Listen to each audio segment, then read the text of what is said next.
teman-teman buktinya. Jadi kalau kita nggak paham konsep ini, diminta sholat, malas. Karena tinggalkan dunia itu. Dunia itu kalau bukan meninggalkan Anda duluan, maka kita yang meninggalkan dunia duluan. Kalau bukan kita yang tinggalkan, dunia yang tinggalkan kita duluan. Jika Anda mampu mengamalkan ini semua dengan baik, maka perhatikan jaminan dari Allah Subhanahu wa taala. Ini jaminan dari Allah. Apa yang Allah berikan? Liyazdadu imanan ma'a imanihim. Quran surah Al-Fatah, Quran surah ke-48 ayat yang keempat. Liyazdadu imanan ma'a imanihim. Maka kata Allah Subhanahu wa taala, kalau sudah begini, maka apa yang terjadi? Allah berikan kenyamanan dan kesuksesan dalam setiap aktivitas hidupnya. Nyaman dan sukses dalam bahasa Al-Quran disebut aflah namanya. Bismillahirrahmanirrahim. Kembali ke bahasan kajian kitab Sahih Al-Bukhari karya Al-Imam Al-Bukhari atau Muhammad bin Ismail bin Ibrahim bin Al-Mughira bin Al-Bardizbah Al-Ju'fi Al-Bukhari Al-Khurasani Al-Uzbekistani. Baik, bab yang telah kita sampaikan di pertemuan lalu dari 97 pembahasan tentang kurikulum kehidupan, kita telah mulai antarkan dengan muqaddimah Kitabul Iman, kitab pembahasan tentang iman yang berisi petunjuk bagaimana meningkatkan iman kita sekaligus menjaganya agar tidak turun sesuai dengan persoalan kehidupan yang kita jalani. Sering ada pertanyaan, Ustaz, iman saya sering kali naik turun. Kalau sedang naik semangat ibadah, kalau sedang turun malas beribadah. Bagaimana cara saya naikkan dan saya jaga supaya tidak turun? Maka Imam Al-Bukhari telah mengumpulkan rumus dari Nabi, dimasukkan dalam kitabnya, ditempatkan dalam urutan yang kedua, diberi nama Kitabul Iman. Kita teruskan pembahasan yang lalu, dan hari ini saya spesial akan buatkan bagan di papan tulis tentang rumusan dari hadis-hadis yang kita pelajari ini seperti apa gambarannya supaya nanti paham, oh ini loh 57 hadis ini maksudnya ke sini. Dan nanti kalau teman-teman bisa buatkan, tuliskan, itu lebih bagus karena syarah yang akan saya sampaikan belum tentu ditemukan di beberapa buku-buku yang jadi referensi kajian. Ya. Bismillahirrahmanirrahim. Ini yang kemarin kita bahas, saya baca ulang untuk meneruskan. Babu qaulin Nabi sallallahu alaihi wasallam. Bab penjelasan tentang sabda Nabi sallallahu alaihi wasallam. Atau bisa juga dibaca dalam i'rab bab qaulun Nabi sallallahu alaihi wasallam. Hadza babun, hadza mubtada, babun khabar. Qaul di sini badal. Kalau kita baca babun artinya penegasan. Yang akan saya terangkan di sini adalah sabda Nabi sallallahu alaihi wasallam. Dan Imam Al-Bukhari menulis kalimat menggunakan dhammah dibandingkan menggunakan kasrah. Beliau tidak katakan babu qauli tapi babun qaulun Nabi sallallahu alaihi wasallam. Seakan-akan beliau ingin katakan bukan babnya yang penting, tapi sabda Nabi yang harus kita perhatikan.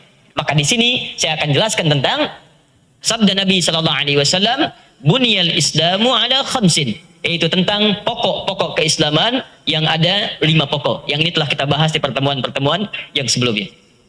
Ini saya mau tunjukkan Imam Al-Bukhari dengan kalimat ini menunjukkan bahwa beliau itu pakar di bidang bahasa juga. Dia bukan cuma ahli hadis. Ya, bahasa Arab pun paham. Jadi kalau saya katakan bahasa Arab paham, bukan bisa berbahasa Arab, ingat. Kalau bisa berbahasa Arab, jangankan manusia. Beo Kelapa Gading, bawa ke Mekah, ajarin bahasa Arab 3 hari, lancar dia. Kosakata kumpul, asal banyak vokab bisa. Assalamualaikum, waalaikumsalam. Kaifa halu? Alhamdulillah bikhair, alhamdulillah bikhair. Ahmad, aina anta? Paham dia, ngerti. Jadi kalau cuma bisa bicara, jangankan manusia, hewan diajarin yang memungkinkan dia bisa bicara, dia akan bisa. Yang memungkinkan, karena unta sudah ribuan tahun di Arab, tapi nggak bisa bahasa Arab, ya kan? Baik. Karena itu, kalau di istilah filologis di bahasa Arab, orang yang bisa bahasa Arab itu bukan yang bisa bicara bahasa Arab, tapi yang memahami kaidah-kaidah di bahasa Arab. Sastranya, kalau diumbungkan ada 4 pendekatan ilmu. 1 nahwu, ya, kedua saraf ada 12 cabang lagi. Kemudian ada balaghah 3 cabang lagi, ma'ani, bayan, badi'. Kemudian yang keempat arud 16 cabang lagi, dikenal dengan bakhar. Ada bakhar tawil, ada madid, ada rajas dan sebagainya. Nah, ini kalau memahami ini, itu baru disebut dengan pakar bahasa. Nah, Imam Al-Bukhari ini mengerti. Dari mana taunya mengerti beliau? Ini kelihatan kaidah ilmu nahunya dipakai. Kalau orang biasa dia akan mengatakan babu qaulin Nabi, tapi beliau menuliskan bab qaulun Nabi sallallahu alaihi wasallam. Itu tandanya beliau paham bahasa Arab. Dan beliau bukan orang Arab, ingat. Imam Al-Bukhari bukan orang Arab, beliau orang Bukhara. Bukhara di mana sekarang? Uzbekistan. Makanya tadi saya katakan nama aslinya Muhammad, punya bapak namanya Ismail, kakeknya Ibrahim, kakek buyutnya Al-Mughirah, yang buyutnya Al-Bardizbah, tinggal di Kecamatan Jongpa, Kabupaten Bukhara, Provinsi Khorasan, negara Uzbekistan. Ulangi. Jadi Bukhara. Jadi saya mau katakan begini, Ini saking bisanya kita mempelajari, agama Islam itu ditunjuk oleh Allah dengan satu bahasa yang memudahkan kita untuk mencernanya. Dan abadi sifatnya. Dan tidak dibuat susah. Orang Uzbekistan bisa, orang Cina bisa, orang India bisa, orang Indonesia pun lancar. Dan saya katakan berita gembira untuk kita semua. Lisan orang Indonesia, ini berdasar penelitian sementara, lisan orang Indonesia, itu ternyata termasuk yang paling bagus untuk adaptasi bahasa. Dia mau belajar bahasa apapun, mirip dengan penuturnya. Begitu bicara bahasa Arab, sama persis dengan orang Arabnya. Kaifa haluk? Assalamualaikum. Min aina anta? Orang Arab. Jadi kalau dibicara di radio tuh, kelihatan, Arab tuh. Padahal Bandung misalnya. Nampak tuh betul. Bicara Inggris kayak orang Inggris. Hey John, where have you been? Nah, kayak orang Inggris. Jadi apapun yang dia ucapkan mirip. Coba dengarkan orang Cina misalnya, bahasa Arab. Cina nih, ya ketahuan. India nih, ketahuan. Jadi aksennya muncul. Orang Indonesia tidak, itu anugerah yang sangat luar biasa. Jadi saya ingin katakan bahwa saking diberikannya oleh Allah rahmat dalam bahasa ini, dia punya dua keunggulan. Yang pertama, dia punya gramatikal yang bertahan di setiap masa dan tidak berubah. Silahkan cek ya. Itu alif, ba sampai ya, dari zaman Abu Jahal sampai yang sekarang, ya, itu gak berubah. Silahkan cek.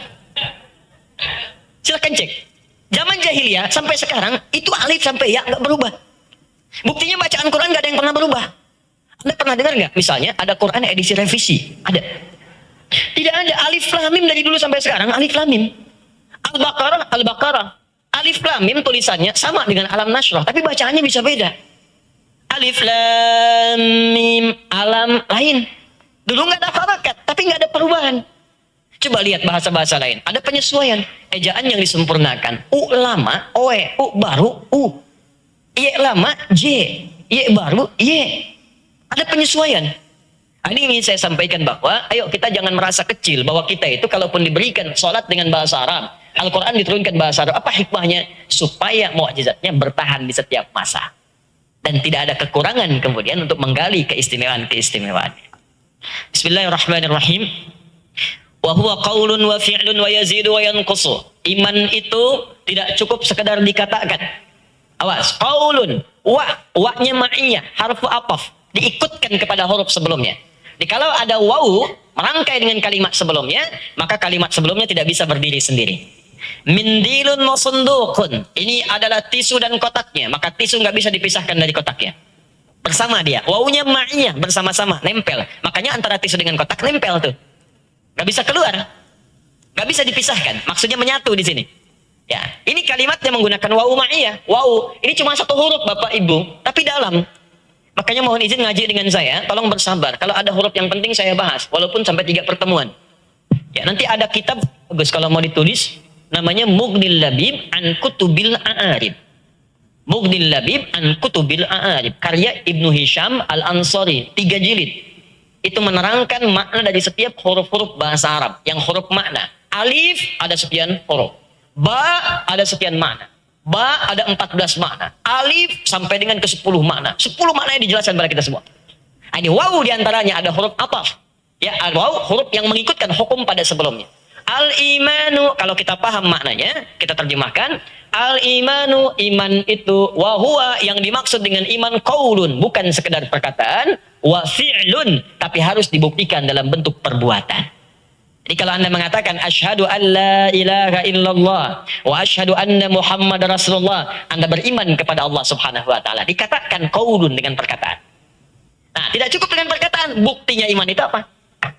Maka bukti dari iman muncul pada perbuatan. Karena itulah Allah turunkan pada kita perbuatan-perbuatan dalam bentuk ibadah untuk menunjukkan bukti keimanan kita. Apa bukti imanmu? Ibadah. Maka Allah turunkan perintah salat. Allah nggak butuh dengan salatnya. Allah nggak butuh dengan puasanya. Allah tidak butuh dengan bacaan Qur'annya. Yang butuh itu kita untuk membuktikan kita beriman. Sebab kalau nggak kita buktikan dengan perbuatan itu, iman kita dipertanyakan. Apa bedanya beriman dengan yang belum beriman? Kelihatan pada perbuatannya.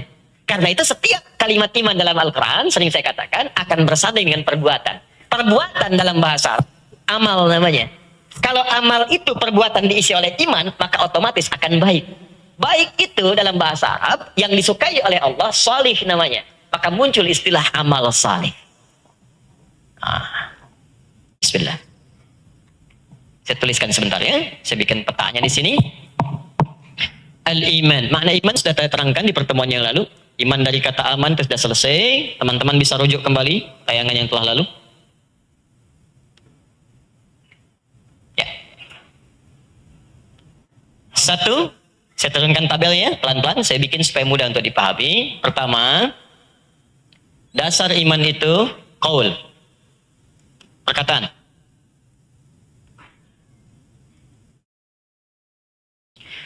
Qaul, perkataan.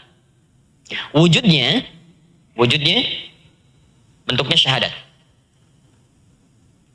Syahadatain. Ya, syahadatain itu satu untuk Allah, kedua menetapkan Rasulullah Muhammad SAW Rasul terakhir. Makanya syahadat kita asyhadu an la ilaha illallah wa asyhadu anna Muhammad Rasulullah. Masih ingat tadi hukum wawu yang saya sampaikan? Ataf ikut pada sebelumnya. Jadi kalau ada yang mengatakan saya yakin Allah Tuhan saya, tapi kalimat selanjutnya nggak diteruskan, wa asyhadu anna Muhammad Rasulullah. Dia nggak yakin bahwa Nabi Muhammad Rasul terakhir, maka syahadatnya tertolak. Nggak sempurna. Maaf. Ada syarat ujian masuk perusahaan, mesti nilainya 2. Dua-duanya mesti lulus. Ya, 1 soal, kemudian yang kedua 1 soal lagi. 2 ini mesti lulus. Kalau dua-duanya nggak lulus, cuma 1 saja jawabannya benar, maka dia tidak dianggap lulus. Kalau dua-duanya salah, tidak juga dianggap lulus. Mesti dua-duanya benar. Orang bersyahadat, unsurnya 2, makanya disebut syahadatain.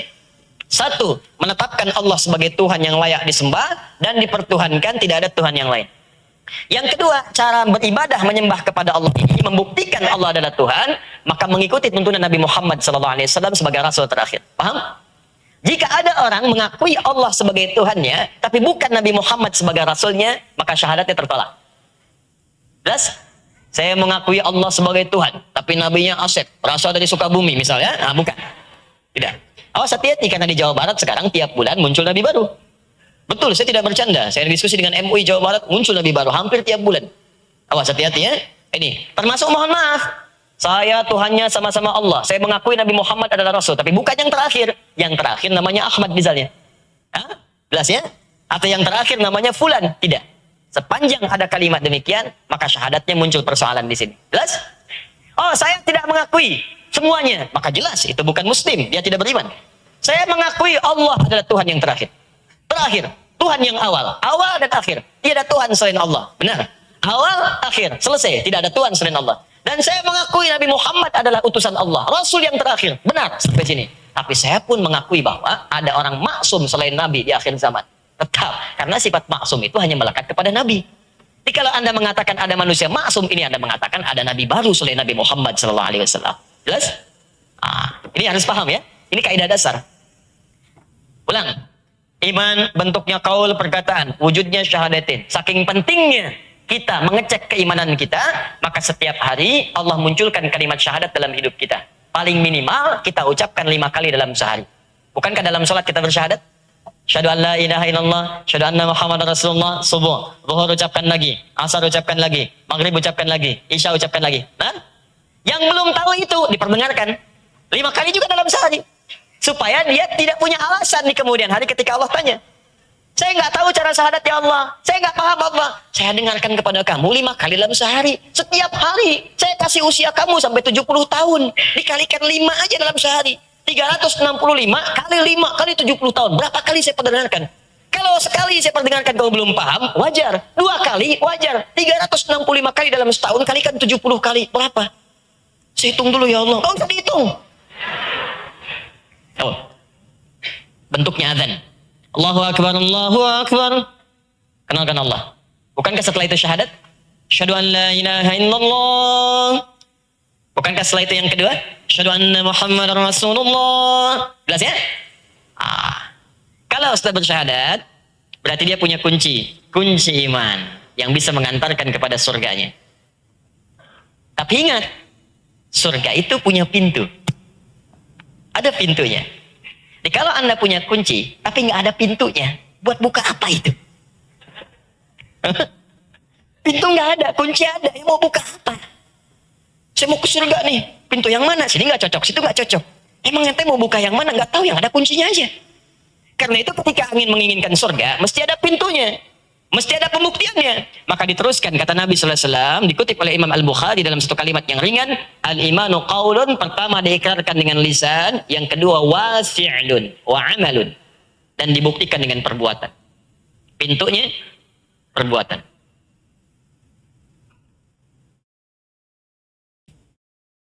Amal perbuatan ini memiliki dua arti, dua aspek yang paling utama. Satu, sebagai pembuktian iman kepada Allah Subhanahu wa taala, membuktikan apa yang kita katakan. Pembuktian dari iman. Kalau ini pernyataan. Ada pernyataan, buktinya apa? Kan iman itu bahasa hati. Kalau setiap bahasa hati, keyakinan yang paling kuat mesti dimunculkan dalam bentuk perbuatan. Seperti nampak apa, supaya kelihatan nampak apa yang ada dalam hati. Ingat, saya sering katakan, semua perbuatan hati butuh pembuktian supaya kelihatan apa yang ada dalam isi hati. Kan pertemuan lalu saya katakan, mirip-mirip iman itu cinta. Cinta itu keadaan hati. Ketika dikatakan baru jadi pernyataan, butuh pembuktian. Aku mencintaimu, itu baru pernyataan. Apa pembuktiannya? Tuliskan namaku di buku nikah kita. Sehingga kita punya BPKB, buku pernikahan kita berdua. Ya? Itu bukti namanya. Catat. Jelas ya? Nah, iman juga begitu pernyataannya. Asyhadu an la ilaha illallah wa asyhadu anna Muhammadar Rasulullah. Ya Allah, saya beriman. Kata Allah, kalau cuma mengatakan aja, jangankan kamu, beliau aja bisa mengatakan gitu. Ayo beliau syahadat, asyhadu an la ilaha illallah, asyhadu anna Muhammadar Rasulullah. Lalu apa bedanya Anda dengan beliau? Mesti ada pembuktian. Untuk membuktikan kita beriman, maka diujilah oleh Allah dengan perbuatan. Perbuatan itu yang disebut amal soleh namanya. Turunlah amal. Ini amal. Karena yang turunkan itu Allah, itu fi'lun itu bentuk perbuatan umum. Kalau sudah dieksekusi namanya amal. Makanya ketika dieksekusi dipertanggungjawabkan. Karena itu dalam Al-Quran semua perbuatan yang dipertanggungjawabkan disebut amal. فَمَنْ يَعْمَلْ مِثْقَالَ ذَرَّةٍ خَيْرًا يَرَهُ وَمَنْ يَعْمَلْ مِثْقَالَ ذَرَّةٍ شَرًّا يَرَهُ إِنَّمَا الْأَعْمَالُ amal kan? Amal jama dari kata amal. Diturun ke sini menjadi amal. Karena amal ini berasal dari Allah, semua yang dari Allah itu baik disebut dengan saleh namanya. Maka muncul istilah amal saleh. Nah, jadi kalau Allah turunkan amal saleh, wujudnya apa? Banyak. Ada salat nanti, ada puasa, ada infak, ada baca Al-Quran. Itu Allah turunkan, bukan ingin meminta sesuatu kepada kita. Karena Allah nggak butuh dengan sujudnya manusia. Semua nggak sujud, nggak akan menurunkan status Allah sebagai Tuhan. Tetap Tuhan Rabbul Alamin. Cuman yang butuh kita untuk membuktikan bahwa Allah itu Tuhan. Makanya ketika kita mohon maaf ya, salat. Bukankah ada bacaan syahadat di situ? Ada getaran iman. Bukankah saat baca Al-Quran bertambah keimanan kita, merasa dekat dengan Allah? Disitulah perasaan kita dimunculkan oleh Allah. Jadi kalau ingin merasakan nikmatnya iman, kejar amal soleh. Nih. Sekali lagi ya, kalau ingin merasakan nikmatnya iman, apakah iman itu masih kita miliki atau tidak, dan nikmat tidak memilikinya, maka kejar amal soleh. Demi Allah saya katakan, semakin banyak amal soleh Anda kumpulkan, semakin nikmat Anda merasakan keimanan. Nggak percaya silahkan. Mula-mula cuma sholat fardu, itu untuk mengecek aja imannya ada, masih ada. Tapi kalau sudah bisa sholat sunnah, rasa betul kenikmatan iman itu. Ketinggalan semalam, rasanya ada kehilangan sesuatu. Adzan subuh itu 4.43. Bangun jam 4.40, masih 3 menit sebelum adzan. Anda merasa kayaknya ada yang hilang gitu. Saya terlambat ya Allah, terlambat. Padahal dulu waktu belum tahajud, adzan 4.43, Anda bangun tuh jam 6.43. Itu masih ya, biasa aja gitu. Tapi begitu dapat kalimat itu senang rasanya. Anda kalau biasa baca Quran sekali, sehari 1 halaman, 1 halaman. Coba ya biasakan. Dalam sebulan, misalnya tiap hari baca Al-Quran 1 halaman, 1 halaman, setiap hari. Nah nanti hari berikutnya di bulan baru, coba jangan baca dulu. Demi Allah saya katakan, sampai malam hati Anda akan gelisah. Hati Anda pasti. Ada yang belum Anda kerjakan. Ada yang hilang yang sebelumnya Anda dapatkan. Itulah iman Anda. Nikmat. Jelas ya? Ini bagian yang pertama. Jadi kalau Allah turunkan amal soleh, jangan dianggap sebagai, tapi itu sebagai pembuktian keimanan kita di hadapan Allah Subhanahu wa taala. Allah minta nuntut pada kita. Buktinya mana? Mana buktinya? Karena itu buktikan kepada Allah, dan pembuktian paling hebat itu datang di awal waktu. Makanya Nabi sangat senang kalau ada orang sholat di awal waktu. Senang. Kenapa? Ini menunjukkan bahwa imannya itu senantiasa di-upgrade, tinggi statusnya. Tinggi. Coba lihat tuh, mau pernikahan, penghulu datang awal waktu. Anda datang di awal waktu. Calon pengantin, CPW, CPP datang di awal waktu. Saksi di awal waktu. Nikahnya pun bisa di awal waktu. Enak. Semuanya nyaman gitu. Coba Bu, Ibu pilih mana? Diberi uang belanja di awal waktu atau di akhir waktu? Awal. Anda yang di perusahaan gajian kan senang di awal dari kasihan. Sampai. Nah, ketika diberikan di awal, mustahil diberi di awal kalau catatan pekerjaan Anda tidak baik. Kalau pekerjaan kita baik, diberikan bahkan Anda nggak minta pun dipersembahkan. Demikian iman. Yang kedua, ini yang paling penting. Mohon izin. Amal soleh sebagai pembuktian iman, ini juga sebagai pengantar kepada pintu surga. Karena itu dalam Al-Quran dan hadis, pintu-pintu surga seringkali digambarkan dengan amal-amal soleh. Sini. Ada pintu yang dimasuki orang puasa, namanya Ar-Rayyan. Bukankah puasa amal soleh? Ya kan? Baik, ada pintu tahajud. Bukankah tahajud amal soleh? Ada pintu sedekah. Bukankah sedekah amal soleh?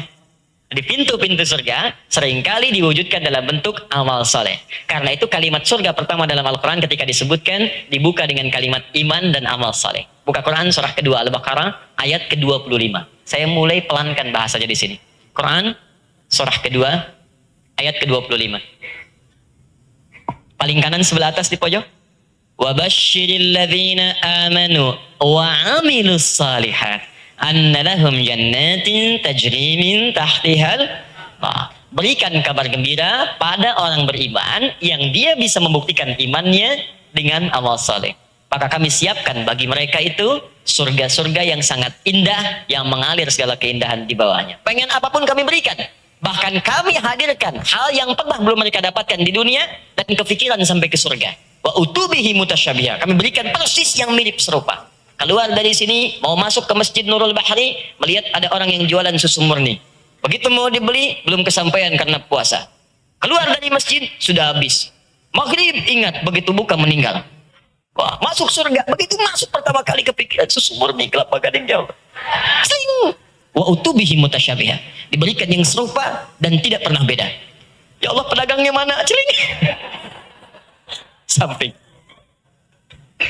Karena itu, ini belum selesai. Maksud saya begini, secara psikologis, kalau mengerjakan amal soleh ingin mudah, yang dibayangkan jangan beban dan kewajiban, yang dibayangkan pintu surganya. Surga. Jadi kalau ada panggilan begini nih, gini misal, bentar lagi nih, 1 jam ke depan, lebih sedikit, akan ada panggilan. Allahu Akbar, Allahu Akbar. Ya Allah, pintu surga. Ada kotak lewat tuh, lewat, geser. Ya Allah, pintu surga. Makanya dikotakin, waktu ditulis pintu surga. Isi baru geser gitu. Jelas, bukan mobil-mobilan tuh, geser ya kan? Baik. Jadi kalau kita bayangannya begitu, menyikapi amal tuh enak. Bahkan kalau perlu tambah. Baru selesai kita salat zuhur, ada sunnah nggak? Ada, saya kejar. Saking pengen cepatnya buka pintu itu. Baru baca 5 ayat, ya Allah, takut pintunya belum stabil. Ya, tambah lagi 10 ayat, 20 ayat, 30 ayat. Kita kumpulkan bareng-bareng. Jadi kalau kita melihat seperti itu amal soleh itu akan dinikmati dan iman itu rasanya enak. Itu yang disebut dengan halawatul iman. Nanti kita akan lihat halawatul iman. Tanda nikmatnya iman.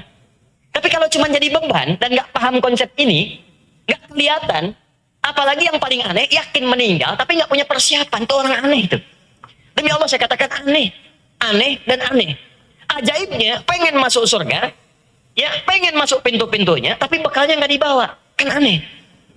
Jadi kalau kita sadar dengan apa yang akan kita kerjakan sekarang, jadi mohon maaf ya. Coba sekarang semua amalan bayangkan itu peluang kita untuk ke surga. Itu poinnya, itu kuncinya, dan itu pintunya. Jelas sampai sini? Alhamdulillah. Teruskan. Saya langkan sebentar supaya saya bisa bikin bagan ke sini ya. Nah. Jangan, supaya saya teruskan ya. Supaya saya teruskan. Nanti kalau dibalik iman jadi nami ya. Bismillah. Jadi saya ulangi sekali lagi. Maaf izin sekali lagi. Kalau ada Anda sedang bekerja, tiba-tiba ada panggilan dari pintu surga. Allah sampaikan, Allahu Akbar, Allahu Akbar. Ingat, ini ada amal soleh. Ini pembuka saya. Kalau Anda masih ingin nunda, tenang aja lah.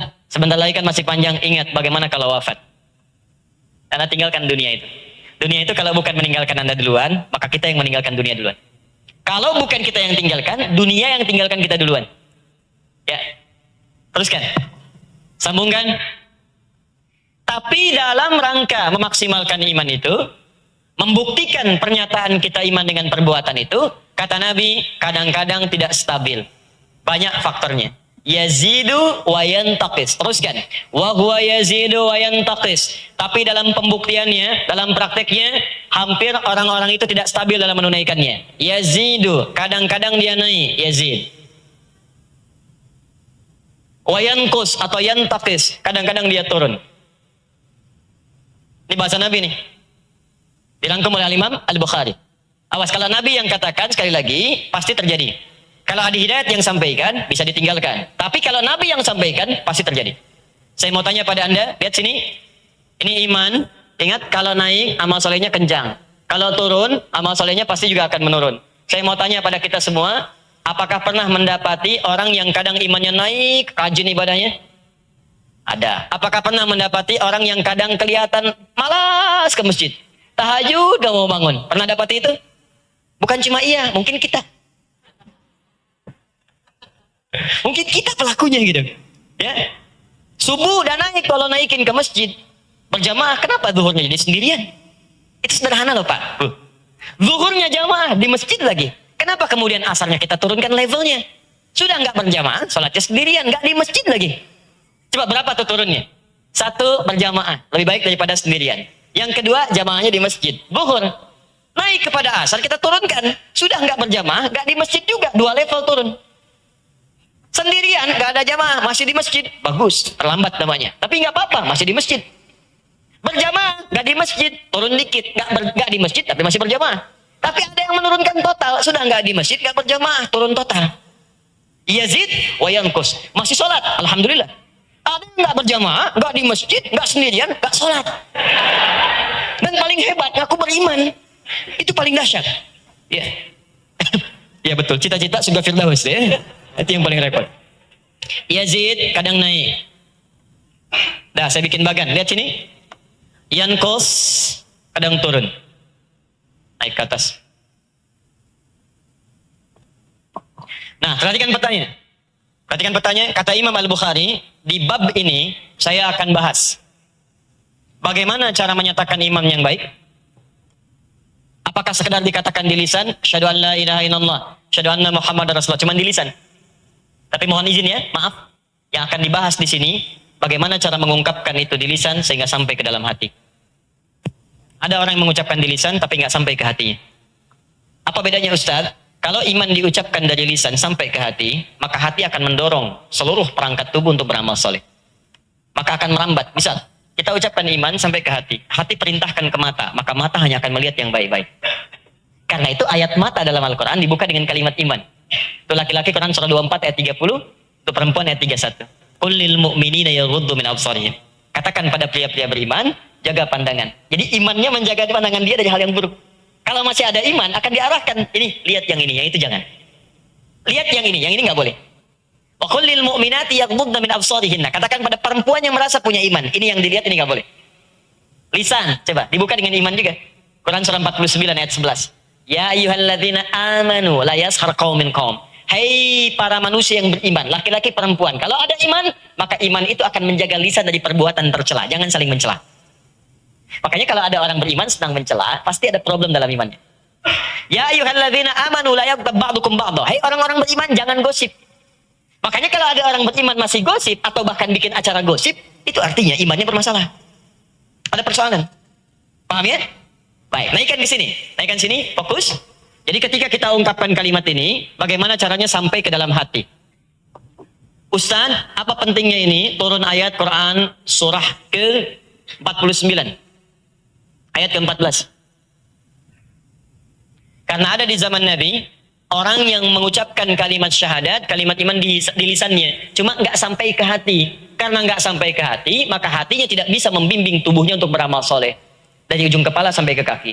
Qalatil a'rabu amanna. Ada orang Arab Baduy di zaman jahiliyah awal-awal masa Islam berkata kepada Nabi, kami telah beriman. Qul lam tu'minu, turun ayat langsung dari Allah, katakan Muhammad SAW, lam tu'minu, kalian belum serius imannya.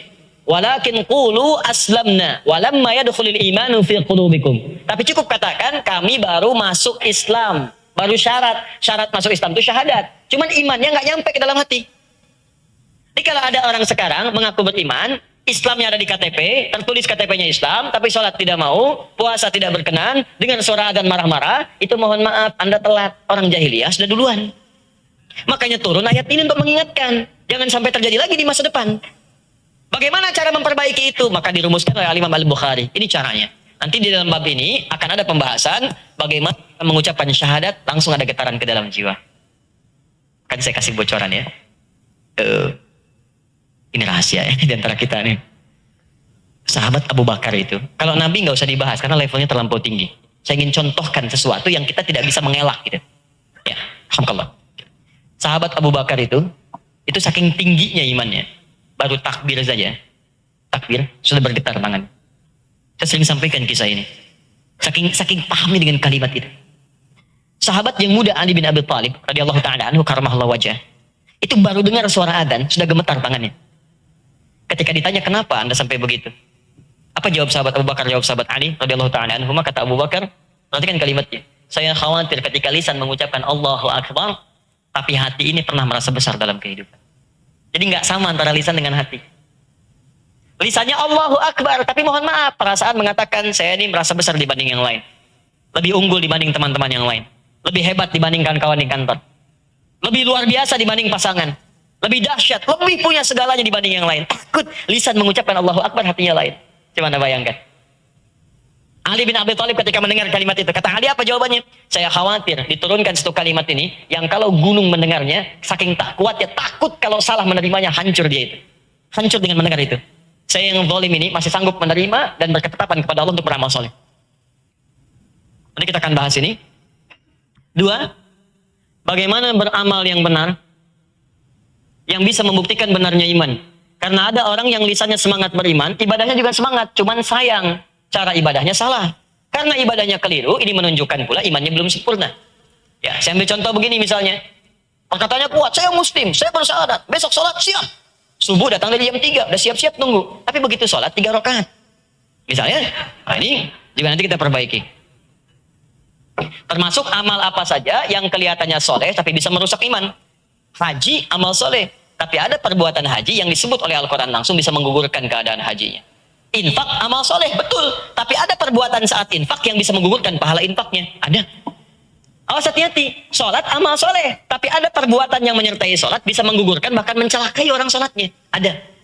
Nanti semua ayat Quran itu. Semua ayat Quran. Ria saat haji, berselisih saat haji, berkata-kata kotor. Makanya ketika turun ayat haji, Quran surah kedua ayat 197, ada kalimat larangan. Fala rafatha, wala fusuqa, wala jidala fil haj. Kalau haji, jangan saling berkata kotor, jangan ribut, jangan mencela, jangan menyimpang. Apa artinya? Artinya saat suasana haji itu, ada keadaan-keadaan yang mendorong seseorang berkata-kata kasar, mencela, menyimpang, bahkan berkata kotor. Jelas? Kembalikan. Terus, yazidu, bagaimana iman bisa naik? Turunkan rumusnya. Bagaimana iman bisa naik? Yang terakhir, wayankus, iman turun. Kenapa iman bisa turun dan bagaimana cara menjaganya supaya tidak turun? 4 pembahasan ini, qaul, fi'lun, yazid, yankus, akan dirangkum oleh 57 hadis yang akan kita bahas. Jadi pembahasan ini berisi 57 hadis, pembahasannya akan berada di seputar 4 poin ini. Ada berapa hadis? 57. Jelas sampai sini? Jadi saya kasih petanya dulu supaya kita paham. Sampai nanti 57 ini dibahas, kita akan belajar tentang 4 poin ini. Kalau ini didapatkan, sudah kita pelajari dengan baik.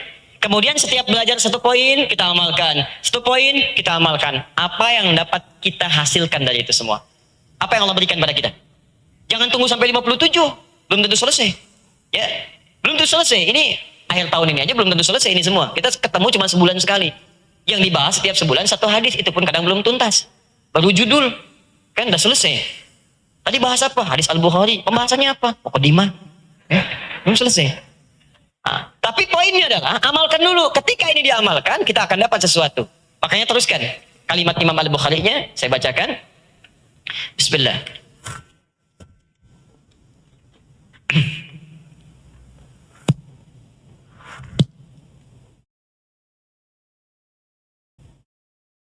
Qala Allah Ta'ala, Allah Subhanahu wa Ta'ala berfirman, saya teruskan. Maksud Al-Imam Al-Bukhari, iman itu perkataan, perbuatan, bisa naik, bisa turun. Kita akan bahas dalam uraian hadis-hadis Nabi dalam kitab saya berikut ini. Jika Anda mampu mengamalkan ini semua dengan baik, maka perhatikan jaminan dari Allah Subhanahu wa taala. Ini jaminan dari Allah. Apa yang Allah berikan? Liyazdadu imanan ma'a imanihim. Quran surah Al-Fatah, Quran surah ke-48 ayat yang keempat. Liyazdadu imanan ma'a imanihim. Maka kata Allah Subhanahu wa taala, liyazdadu. Orang-orang yang mampu menerapkan ini semua, maka mereka akan mendapatkan tambahan imanan ma'a imanihim. Iman mereka akan dikuatkan oleh Allah, mendapat penambahan iman dari kekuatan iman yang sebelumnya. Jadi kalau kita belajar bab ini, kemudian setiap pembahasan kita amalkan, kata Imam Al-Bukhari, hal pertama yang akan kita dapatkan dari Allah adalah penguatan iman kita. Iman semakin kuat. Nah, kalau iman semakin kuat, apa yang kita dapatkan? Teruskan lagi ayatnya. Maka kemudian teruskan Quran surah Al-Fatah masih di ayat yang sama, ayat yang keempat. Wazidnahum huda. Maka kami akan tambahkan kepada mereka tambahan hudan, hidayah. Yang pertemuan lalu saya dapatkan, saya uraikan. Atau dikuatkan di Quran surah Maryam ayat ke-76. Ya. Wa yazidullahu alladhina ihtadaw huda. Dan orang-orang yang beriman itu, kalau sudah kami kuatkan imannya, maka kami akan tambahkan kepada mereka tambahan-tambahan hudan. Tabelnya teruskan lagi ke atas. Ya. Saya jadikan imannya ke pinggir kanan supaya lebih mudah untuk kita lihat. Saya hapus. Ini iman, al-iman. Ini ke bawah. Lihat fokus. Iman, qaul, fi'lun, 1, 2, 3, yazid, naik, 4, turun, yankus. Kalau kita kerjakan pembahasan ini dengan baik, kita ucapkan sampai ke hati, dari hati turun jadi amalan, dari amalan kemudian naikkan ke kita, naik imannya, ya. Dengan naik ini kita jaga supaya tidak turun. Kalau sudah ini kita kerjakan dengan baik, maka hal yang pertama Allah sampaikan dalam Al-Quran, tadi Quran surah ke-48 ayat yang keempat, orang yang sering beramal soleh, menjaga imannya, maka kami akan tambahkan ke iman mereka. Imannya semakin kuat. Iman semakin kuat. Kalau iman semakin kuat, apa yang terjadi pada diri kita? Apalagi yang Allah berikan kepada kita? Maka turun lagi ayat yang selanjutnya, perhatikan kalimatnya, wazidnahum huda. Maka kami akan tambahkan kepada mereka hudan. Saya pernah sampaikan di pertemuan lalu, hudan jamak dari kata hidayah. Hidayah itu bisa berarti solusi dari masalah yang sedang dihadapi. Jalan paling mudah untuk mendapati sesuatu, jalan termudah. Makanya ketika kita katakan tunjukkan jalan yang lurus, ihdinas siratal mustaqim, karena lurus cenderung mudah dibandingkan dengan yang berkelok. Ya, solusi dari semua persoalan, jalan termudah, langkah untuk meraih kesuksesan, hidayah. Langkah untuk meraih kebahagiaan, hidayah. Kalau kita gabungkan hidayah, hidayah, hidayah, hidayah, jamak, maka jamak dari kata hidayah namanya hudan. Nah, orang-orang yang cenderung meningkatkan imannya, mengerjakan amal soleh untuk meningkatkan imannya, semakin kuat imannya, semakin Allah permudah untuk mendapatkan hudan. Jadi kalau ada masalah, cepat selesai, karena solusinya Allah turunkan. Saya ulang ya. Orang kalau semakin kuat imannya, jangankan masalah kecil, masalah besar pun gak akan pengaruh bagi dirinya. Saking dekatnya dengan Allah. Gak mungkin Allah turunkan ini pada saya kalau saya gak sanggup. Dia sadar, walaupun ayatnya gak hafal, tapi iman dia memberitahu, kamu sanggup. Walaupun dia bukan penghafal. Kalau dia penghafal, langsung turun ayatnya. La yukallifullahu nafsan. Gak mungkin Allah uji kamu kalau kamu gak sanggup. Kamu yang sanggup, bukan orang lain.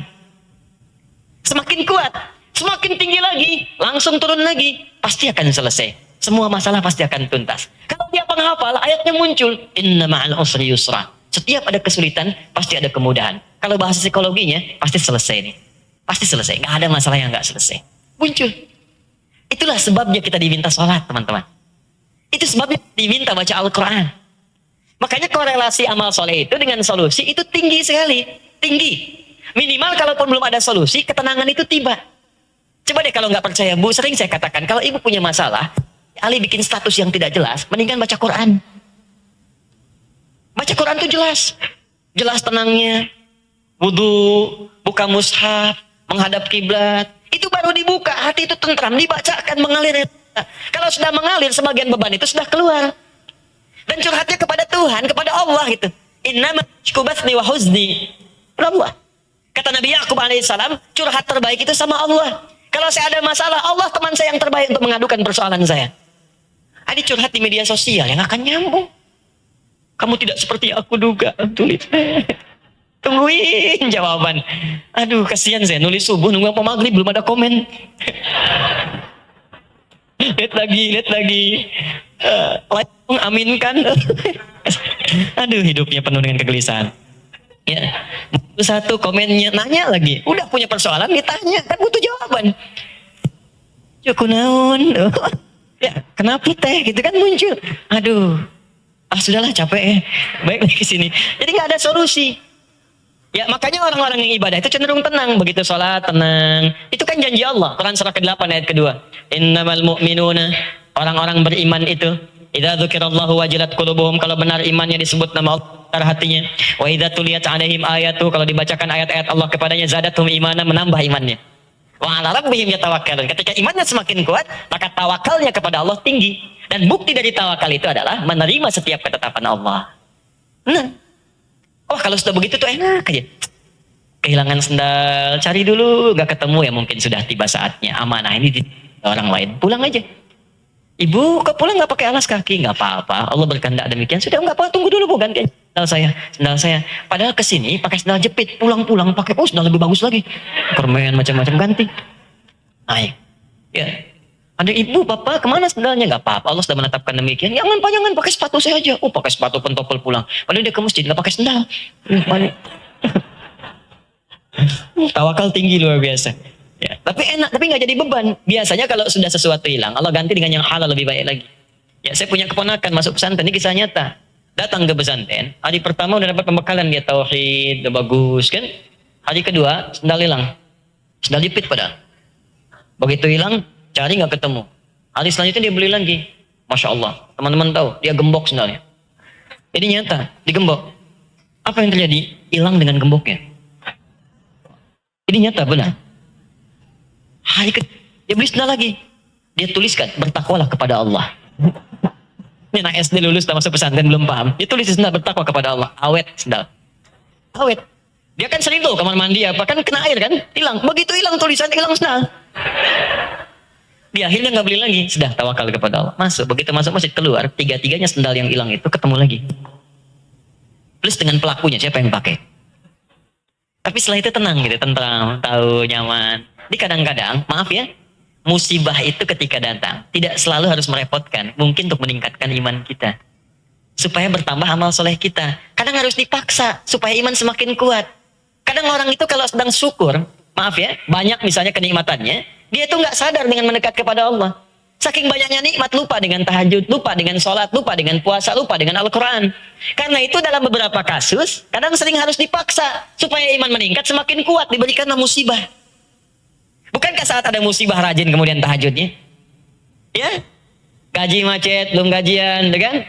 Lampu gelap, kan? Proyek hilang sebagian, pohon sengon nggak tanggung jawab, gitu kan? Oh, tanya, bisa. Ya, capek kita, malam kan tahajud. Berdoa, semua orang minta ya Allah, ya Allah, ya Allah, baca Quran. Ya kalau nggak ada begitu ya nggak meningkat ketakwaan kepada Allah. Besok mau ujian kan? Begitu mau ujian, bukankah malamnya tahajud? Bukankah banyak berdoa? Bukankah banyak baca Al-Quran? Kalau nggak dikasih begitu nggak datang. Makanya muncul hadis nanti kita akan lihat dari 57 itu. Innallaha idza ahabba 'abdan ibtada. Allah itu kalau cinta kepada seorang hamba, hal pertama yang akan diberikan adalah akan diuji orang itu. Bukankah ketika diuji dia rajin ibadah? Bukankah ketika rajin ibadah imannya kuat? Bukankah kalau imannya kuat solusi datang? Bukankah kalau sudah solusi datang yang lain akan ngaruh? Kadang-kadang ujian kecil itu diberikan supaya Anda bisa mengatasi yang besar di kemudian hari. Ini kalau yang sekarang aja nggak bisa ngatasin, bagaimana dengan yang besok? Berharap-harap yang tinggi, yang kecil aja nggak selesai.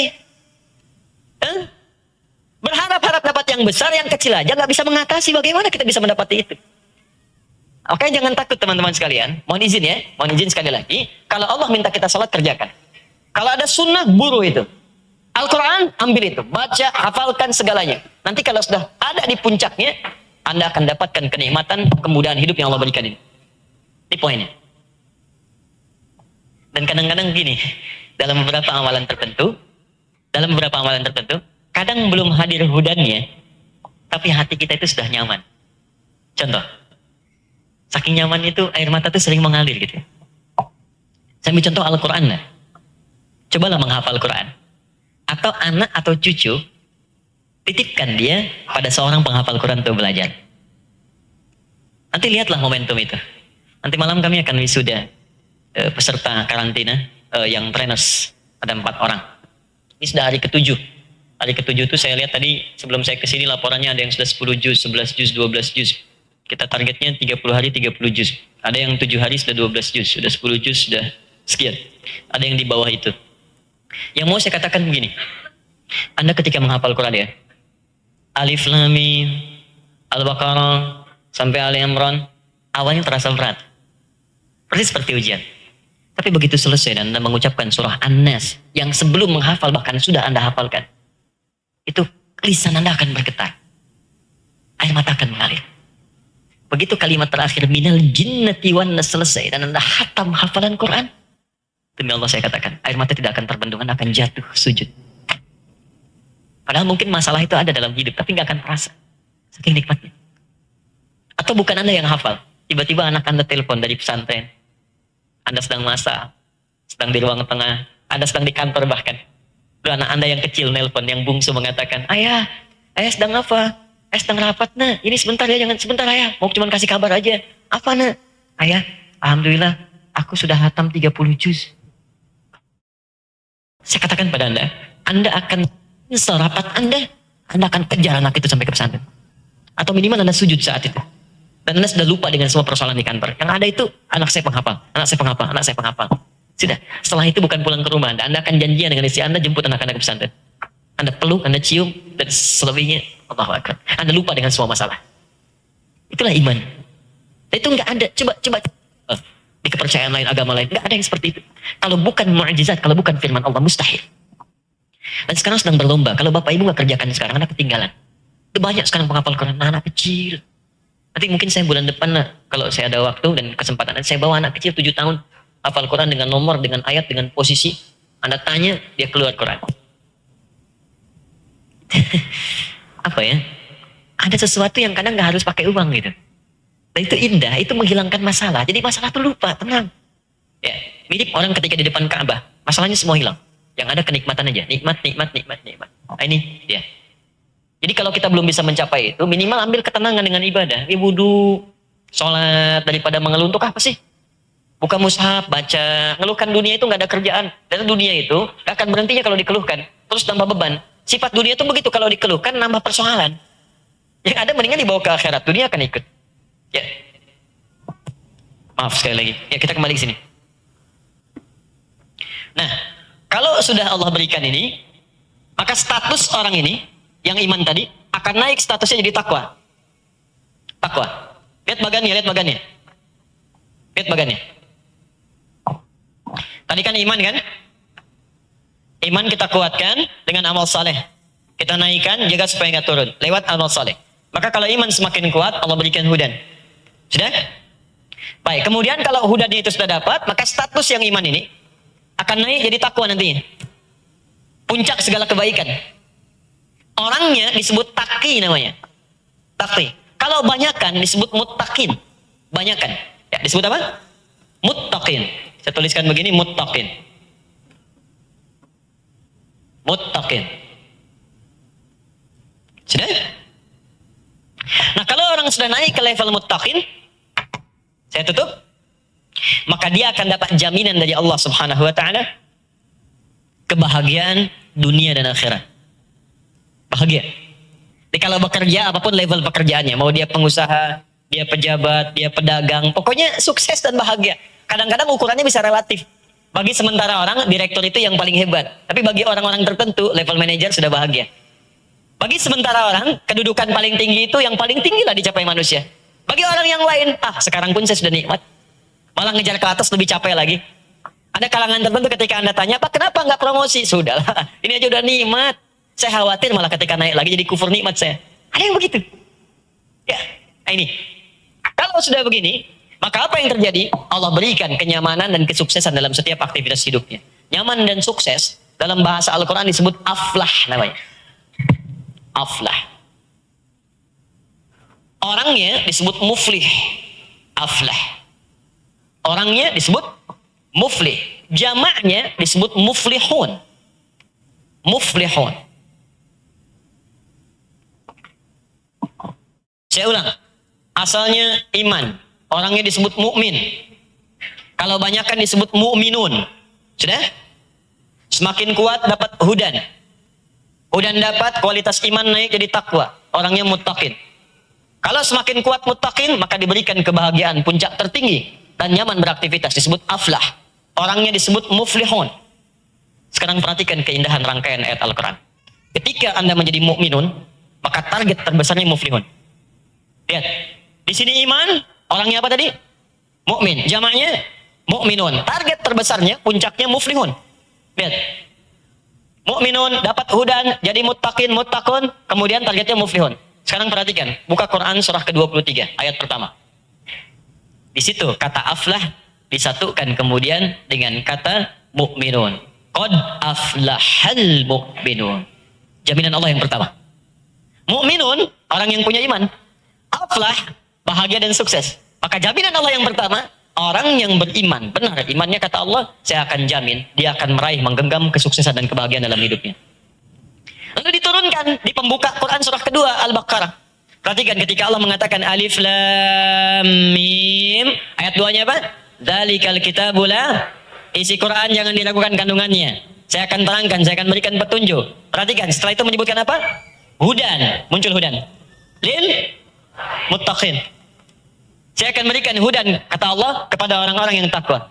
Perhatikan, bukankah untuk mencapai takwa ini perlu iman sebelumnya? Maka ayat 3-nya, alladzina yu'minuna bil ghaib, iman. Bukankah iman kepada Allah butuh pembuktian? Apa buktinya? Amal soleh kan?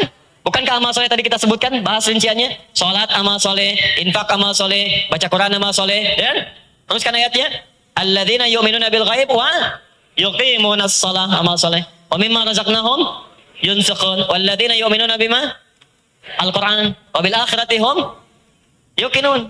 Sekarang pindah ke puasa. Puasa dibuka dengan kalimat iman. Buka Quran surah kedua ayat 183. Ya ayyuhalladzina amanu kutiba alaikumus. Bukankah sebelum siam ada iman dulu? Sekarang lihat ujungnya. Begitu iman bagus, puasa dikerjakan, naik ke takwa kan? Teruskan ayatnya. Ya ayyuhalladzina amanu kutiba alaikumus kama kutiba alal ladzina min la'allakum takwa kan? Kalau sudah takwa dapat muttaqin, maka hudan dapat, takwa dapat, maka muflihun akan diraih. Bacakan ayat 5 Al-Baqarah di ujungnya. Ulaika ala dan rabbi. Wa ulaika humul. Ada semua kan? Ini konsep kehidupan kita. Jadi iman itu mengantarkan pada puncak kebahagiaan. Iman itu mengantarkan pada puncak ketenangan. Jadi kalau kita diminta untuk beramal soleh, level kita masih di sini. Itu tandanya kita ingin diberikan solusi. Gini petanya. Kalau kita diminta beramal soleh, kita diajak sukses. Makanya orang-orang dulu ketika akan sukses, mereka senang ketika dipanggil sholat. Karena bisa sujud minta dalam sholat. Orang-orang dulu ketika punya masalah, banyak orang tahajud malamnya. Bahkan banyak orang mengejar sholat seketika. Datang ke masjid, sholat 2 rakaat, minta solusi. Karena ayatnya ada. Buka Quran surah kedua, ayat ke-45. Wasta'inu bisabri wassalah. Kalau punya masalah, terima dengan sabar, kerjakan sholat. Tapi yang paling menarik, kalau ada yang belum yakin, imannya disebut oleh Allah. Buka Quran surah kedua, ayat 153. Paling kanan sebelah bawah. Quran surah 2, ayat 153. Ya ayyuhalladzina amanu, imannya dulu. Ista'inu bisabri wassalah.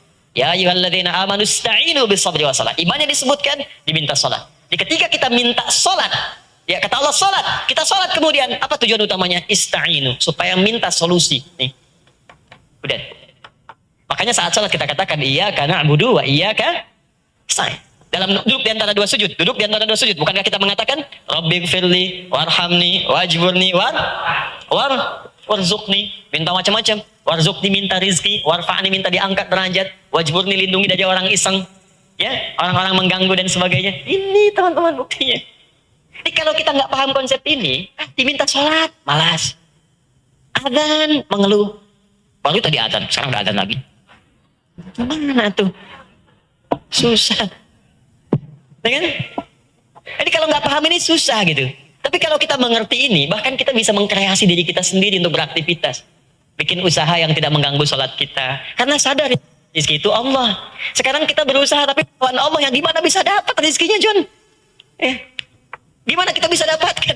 Yang ngasih rezeki Allah. Terus kita bekerja supaya dapat rezeki dari Allah. Tapi yang kita kerjakan bertentangan dengan Allah. Ya gimana bisa dapat? Ya kita bisa kebayang nggak?